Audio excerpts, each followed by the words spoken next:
Letter number 52. To the governors of various places, concerning prayers. In the name of Allah, the Beneficent, the Merciful. Now say the Zohar, noon, prayers with the people when the shade of the wall of the goat's pen is equal to the wall.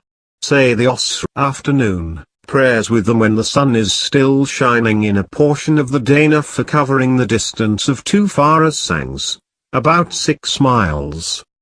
Say the Maghrib, sunset, prayers when whoever is fasting ends the fast and the pilgrim rushes, from Arafat, to Mina. Say the Isha, evening, prayers with them when twilight disappears and up to 1/3 of the night. Say the early morning prayers with them when a man can recognize the face of his companion. Say the prayers with the people as the weakest of them would do, and do not be a source of trouble to them.